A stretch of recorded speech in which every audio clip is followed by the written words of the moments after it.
तो अध्याय 3 का दो चर वाले रैखिक समीकरण युग्म, ठीक है। तो इस प्रकार से तो तीसरा अध्याय का नोट लिखा रहे हैं, ठीक। तीसरा अध्याय का नोट रहेगा कंट्रोल में, याद रहेगा। तो तीसरा अध्याय का ऑब्जेक्टिव 2 नंबरा, ठीक है, इस प्रकार से बना सकता है। तो दो चर वाले रैखिक समीकरण को हल करने का 4 तरीका है लगभग, हाँ 4 तरीका है। पहला ग्राफीय विधि, दूसरा विलोपन विधि, प्रतिस्थापन विधि, वज्रगुणन विधि, ठीक है। तो ये सब लिखाएंगे।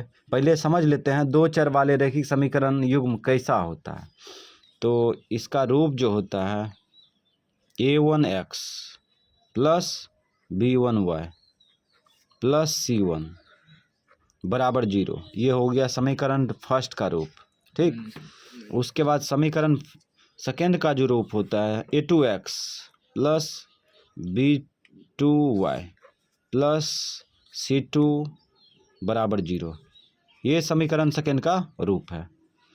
दो चर वाले रैखिक समीकरण में ABCD वाला दुग होगा, ठीक है।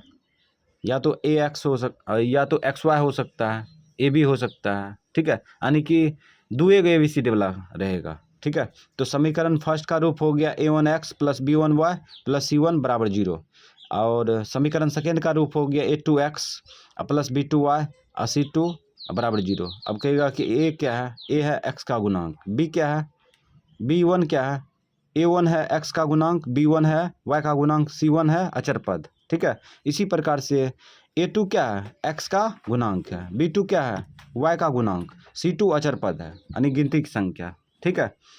अब यहाँ पे समझते हैं दो चर वाले रैखिक समीकरण को हल करने का कितना तरीका है। तो सबसे पहले ग्राफीय विधि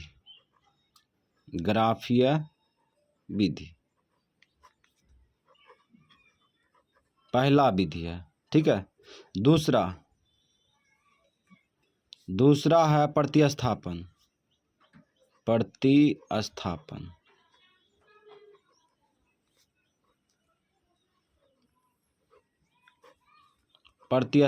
विधि। तीसरा विलोपन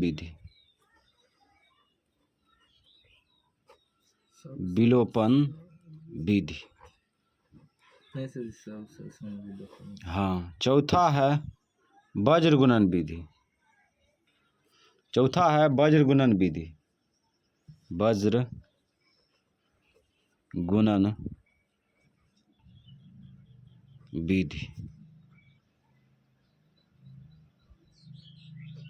है ना, इस प्रकार से। तो दो चर वाले रैखिक समीकरण को सॉल्व करने का 4 तरीका है, ग्राफीय विधि, प्रतिस्थापन विधि, विलोपन विधि, वज्रगुणन विधि। लेकिन ये चारों में, ठीक है, ये तीनों का सूत्र नहीं होता है, लेकिन इसको बनाने के लिए वज्रगुणन विधि से इसका सूत्र होता है, ठीक है। तो इसका सूत्र लिखा रहे हैं, वज्रगुणन विधि सूत्र यहाँ पे लिखा रहे हैं, x बट्टा, एक सूत्र है शॉर्ट में याद करने का तरीका BC/CAB, BC/CAB शॉर्टकट। तो BC माइनस एक्स बट्टे BC माइनस BC कर देंगे, ठीक। और उसके बाद y बट्टे CA माइनस CA कर देंगे, ठीक। और उसके बाद 1 बट्टा AB माइनस AB कर देंगे, कर दिए। वज्रगुणन विधि का सूत्र होता है जो कि शॉर्ट में याद रखेगा BC/CA/AB। अब यहाँ पे क्या करेंगे, यहाँ पे 12 कर देते हैं, यानी कि B1C2 12 कर दिए। अब 21 कर देंगे, B2C1 सब में 12 21 कर देंगे, 12 21,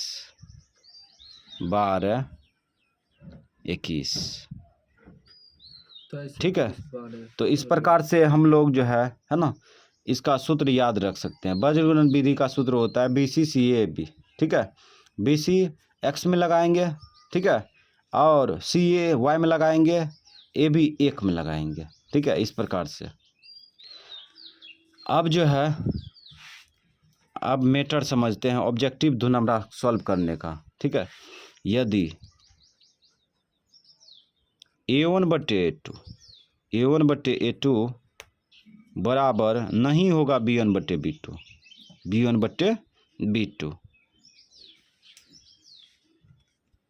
हो, तब इसका 4 गो मेथड बनता है।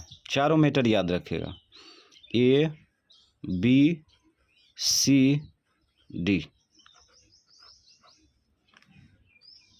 पहला अद्वितीय हल, अद्वितीय हल मतलब होता है एक हल।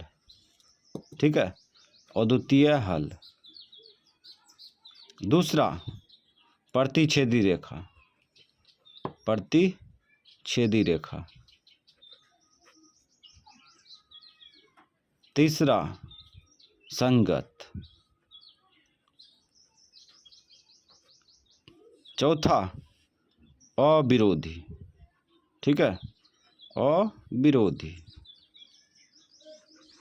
अभी इसको समझते हैं, ये क्या है, ये जो लिखा हुआ है, जब हम तुलना करेंगे समीकरण फर्स्ट और समीकरण सेकेंड का, ठीक है, तो A1/A2 बराबर नहीं होगा B1/B2, तब जाके ये 4 गो रिलेशन उसमें लगेगा, है ना।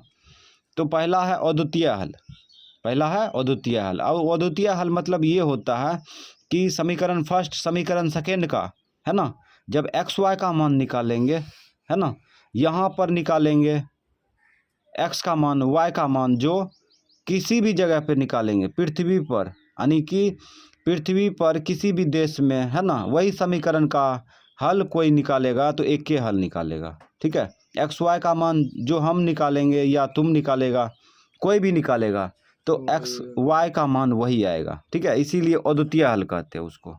ठीक है, अद्वितीय हल को पर्यायवाची, अद्वितीय हल को बहुत सारे नाम से जाना जाता है। एक हल, ठीक है, हमेशा एक हल, है ना, इसका पर्यायवाची शब्द होता है। अब आगे समझते, प्रतिच्छेदी रेखा। प्रतिच्छेदी रेखा किसे कहते हैं, जैसे समीकरण फर्स्ट का रेखा ये हो गया, ठीक है, और समीकरण सेकेंड का रेखा ये हो गया, इस प्रकार से यहाँ पे प्रतिच्छेद कर दिया, तो इसीलिए प्रतिच्छेदी रेखा, है ना।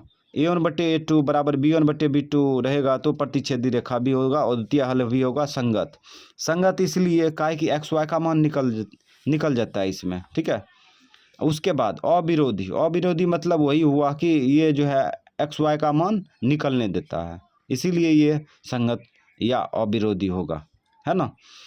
उसके बाद अब आगे जानते हैं, यदि A1/A2 बराबर B1/B2 बराबर C1/C2 रहेगा, होगो, तब इसका भी 4 गो मेथड बनता है, A B C D। तो पहला है अपरिमित रूप से अनेक हल, अपरिमित रूप से अनेक हल।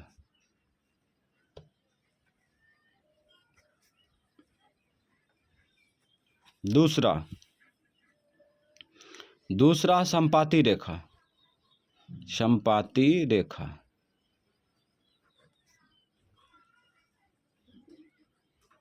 तीसरा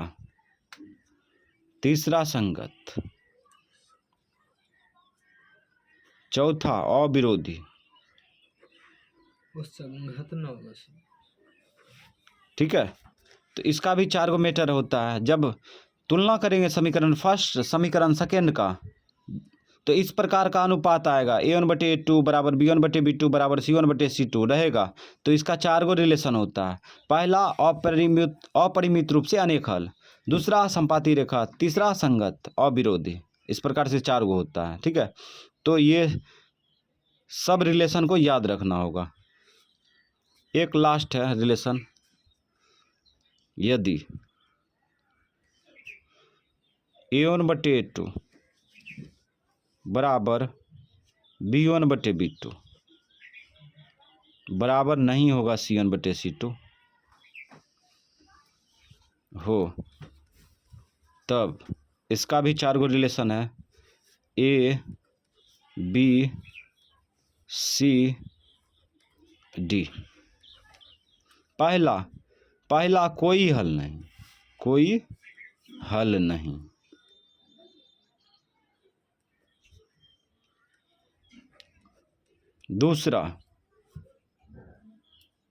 दूसरा होगा समांतर रेखा, समांतर रेखा।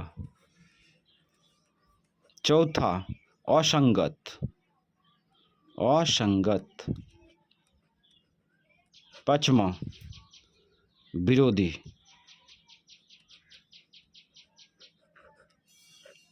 है ना। तो इतना सा ही नोट है इसका। अब इसको फिर से रिवीजन करते हैं। तो दो चर वाले रैखिक समीकरण को, है ना, हम लोग जानते हैं। तो दो चर वाले रैखिक समीकरण का पहला समीकरण फर्स्ट होता है a1x b1y c1 बराबर 0। ठीक है, ये समीकरण फर्स्ट का रूप है। और समीकरण सेकेंड का रूप जो होता है a2x plus b2y plus c2 बराबर 0, है ना। समीकरण फर्स्ट का रूप, समीकरण सेकेंड का रूप। तो समीकरण फर्स्ट और समीकरण सेकेंड ये क्या है, ये दो चरों वाले रैखिक समीकरण का ये रूप है ना। जिस प्रकार से द्विघात समीकरण का, है ना, द्विघात बहुपद का, त्रिघात बहुपद का रूप होता है, उसी प्रकार से ये दो चर वाले रैखिक समीकरण का ये विशेष प्रकार से रूप है ना। तो समीकरण फर्स्ट का रूप a1x b1y c1 बराबर 0, है ना। अब इसमें पूछेगा a1 क्या है, x का गुणांक है, b1 क्या है, y का गुणांक है, c1 क्या है, अचर पद है। तो इसी प्रकार से यहाँ भी दिया है a2x b2y प्लस c2 बराबर 0। a2 क्या है, x का गुणांक है, b2 क्या है, y का गुणांक है, c2 क्या है, अचर पद है। ठीक है, इस प्रकार से। अब आगे जानते हैं, इसको सॉल्व करने का 4 तरीका है ना। ये समीकरण फर्स्ट, समीकरण सेकेंड, यानी कि दो चर वाले रैखिक समीकरण को सॉल्व करने का 4 तरीका है। पहला ग्राफीय विधि, दूसरा प्रतिस्थापन विधि, तीसरा विलोपन विधि, चौथा वज्रगुणन विधि। ठीक है, तो इस तीनों में कोई सूत्र का इस्तेमाल नहीं किया जाता है। ठीक है, सिर्फ ब्रेन लगता है। इसमें देखो वज्रगुणन विधि में, है ना, सूत्र का प्रयोग किया जाता है। इसका सूत्र याद रखिएगा BCCAB, है ना। सूत्र को इस प्रकार से हम लोग लिख सकते हैं, x बट्टा BC पहले लिखेंगे, BC माइनस BC, और y बट्टा CA माइनस CA, उसके बाद 1 बट्टा AB माइनस AB लिख दिए। उसके बाद 12 21 कर देंगे, हो गया सूत्र निर्माण। अब यहाँ पे आगे जानते हैं, यदि a1/a2 बराबर b1/b2 नहीं रहेगा, है ना, a1/a2 बराबर नहीं हो b1/b2, इस प्रकार से समीकरण फर्स्ट समीकरण सेकेंड का तुलना करेंगे तो इस प्रकार का रिलेशन आएगा। तो 4 गो रिलेशन याद रखेगा। ठीक है, पहला अद्वितीय हल, अद्वितीय हल को एक हल कहते हैं। ठीक है, प्रतिच्छेदी रेखा, प्रतिच्छेदी रेखा मतलब इसका ग्राफ खींचेंगे, है ना, तो समीकरण फर्स्ट का आलेख और उसके बाद समीकरण सेकेंड का आलेख एक दूसरे को काटेगा, है ना। तो इसीलिए प्रतिच्छेदी रेखा इस प्रकार से रहेगा, तो प्रतिच्छेदी रेखा बोल सकते हैं। संगत होगा, संगत इसीलिए क्या है कि एक्स वाई का मान निकलेगा, और विरोधी इसलिए क्या है कि एक्स वाई का मान निकलेगा। समझ गया, विरोध नहीं करेगा। तो इस प्रकार से ये रहेगा तो ये लिखेंगे, है ना, और ये रहेगा तो ये लिखेंगे, ये रहेगा तो ये लिखेंगे।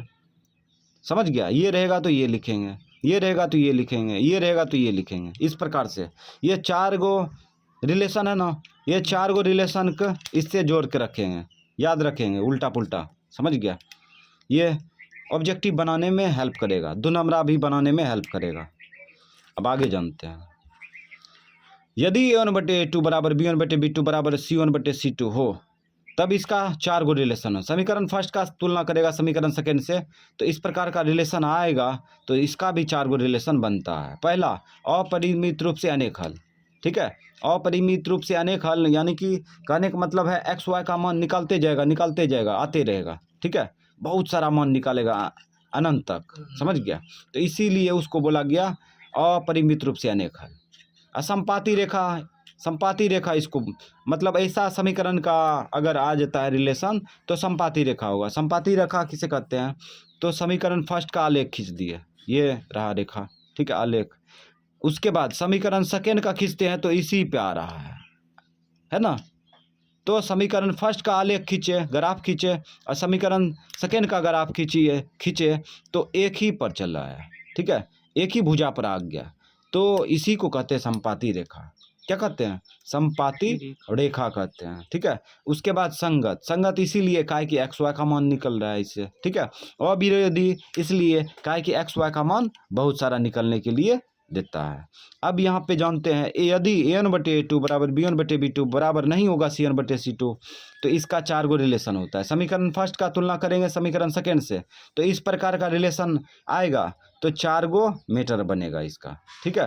पहला कोई हल नहीं, यानी एक्स वाई का मान नहीं निकलेगा, समझ गया। उसके बाद समांतर रेखा। समांतर रेखा किसे कहते हैं? जब दो रेखाओं, ठीक है, जब दो रेखाओं के बीच की दूरी क्या हो? समान हो। जैसे मान चलो ये 10 मीटर है ना, ये कहीं पे नापेंगे तो माप करेंगे तो कितना होगा? 10 से मीटर होगा, है ना। तो समीकरण फर्स्ट का आलेख खींचेंगे, समीकरण सेकेंड का आलेख खींचेंगे, दोनों का बीच की दूरी बराबर होगा तो क्या बोलेंगे? समांतर रेखा। अब असंगत इसलिए का एक्स वाई का मान नहीं निकलने देता है। और विरोधी मतलब भी वही, एक्स का मान नहीं निकलने देता है, वाई का मान नहीं निकलने देता है, इसलिए विरोधी हो गया। तो इस प्रकार से सभी, है ना, इसमें जो नोट बताए हैं दूसरा अध्याय में और तीसरा अध्याय में, ये सबको याद रखेंगे, तब जाके 2 नंबरा 1 नंबरा ये सब बना सकता है।